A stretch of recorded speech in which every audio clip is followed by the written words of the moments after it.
ಮಾಜಿ ಶಾಸಕ ಕೆಎಸ್ ಈಶ್ವರಪ್ಪ ಬಿಜೆಪಿಯಿಂದ ಉಚ್ಚಾಟನೆಗೊಂಡು ತಮ್ಮದೇ ಆದ ರಾಷ್ಟ್ರಭಕ್ತರ ಬಳಗ ಸ್ಥಾಪಿಸಿಕೊಂಡಿದ್ದರೂ ಬಿಜೆಪಿಯ ಗುಂಗಿನಿಂದ ಹೊರಬಂದಿಲ್ಲ.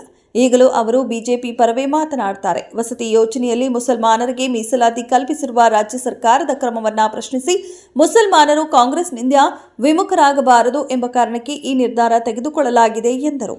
ಮುಸಲ್ಮಾನರು ಗೆದ್ದೆತ್ತಿನ ಬಾಲ ಹಿಡಿಯುವವರು, ಅವರಿಗೆ ಬದ್ಧತೆ ಅನ್ನೋದಿಲ್ಲ. ಕಳೆದ ಲೋಕಸಭಾ ಚುನಾವಣೆಯಲ್ಲಿ ಅವರು ನರೇಂದ್ರ ಮೋದಿ ಜಿಂದಾಬಾದ್ ಅಂತ ಹೇಳಿ ಬಿಜೆಪಿ ವೋಟು ಹಾಕಿದ್ರು ಎಂದು ಈಶ್ವರಪ್ಪ ಹೇಳಿದರು. ರಾಜ್ಯದಲ್ಲಿ ಡಿಜಿಟಲ್ ವೇದಿಕೆಗಳಲ್ಲಿ ಸುಳ್ಳು ಸುದ್ದಿ, ದ್ವೇಷ ಭಾಷಣ ತಡೆಗೆ ಹೊಸ ಕಾನೂನು ಜಾರಿಗೆ ರಾಜ್ಯ ಸರ್ಕಾರ ಮುಂದಾಗಿದೆ. ಕರ್ನಾಟಕ ದ್ವೇಷ ಭಾಷಣ ಮತ್ತು ದ್ವೇಷದ ಅಪರಾಧಗಳ ವಿಧೇಯಕ 2025 ಅಡಿ ಇಂತಹ ಅಪರಾಧ ಮಾಡಿದವರಿಗೆ 3 ವರ್ಷಗಳವರೆಗೆ ಜೈಲು ಶಿಕ್ಷೆ ಮತ್ತು 5,000 ರೂಪಾಯಿ ದಂಡವನ್ನು ವಿಧಿಸಲಾಗುತ್ತದೆ.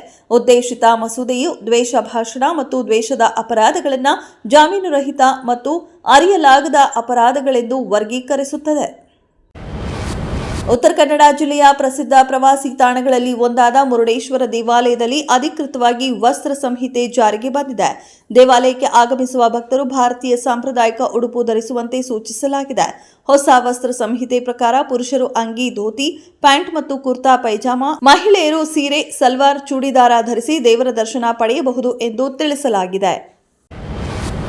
ಇಸ್ರೇಲ್ ಇರಾನ್ ನಡುವೆ ನಡೆಯುತ್ತಿರುವ ಯುದ್ಧ ಮಹಾ ತಿರುವು ಪಡೆದುಕೊಂಡಿದ್ದು, ಇರಾನ್ ರಾಷ್ಟ್ರದ 3 ಅಣು ಸ್ಥಾವರಗಳ ಮೇಲೆ ದಾಳಿ ನಡೆಸಿ ಸಂಘರ್ಷಕ್ಕೆ ಅಧಿಕೃತ ಎಂಟ್ರಿ ಕೊಟ್ಟಿದ್ದ ವಿಶ್ವದ ದೊಡ್ಡಣ್ಣ ಅಮೆರಿಕ ಇದೀಗ ಇಸ್ಲಾಮಿಕ್ ರಿಪಬ್ಲಿಕ್ ರಾಷ್ಟ್ರದಲ್ಲಿ ಅಧಿಕಾರ ಬದಲಾವಣೆ ಮಾಡುವ ಕುರಿತು ಚಿಂತನೆ ನಡೆಸುತ್ತಿದೆ ಎಂದು ತಿಳಿದು ಬಂದಿದೆ. ಈ ಕುರಿತು ಸಾಮಾಜಿಕ ಮಾಧ್ಯಮ ಎಕ್ಸ್ನಲ್ಲಿ ಪೋಸ್ಟ್ ಮಾಡಿರುವ ಅಮೆರಿಕ ಅಧ್ಯಕ್ಷ ಡೊನಾಲ್ಡ್ ಟ್ರಂಪ್ ಅವರು ಇರಾನ್ ಅಧಿಕಾರ ಬದಲಾವಣೆ ಕುರಿತು ಸುಳಿವು ನೀಡಿದ್ದಾರೆ.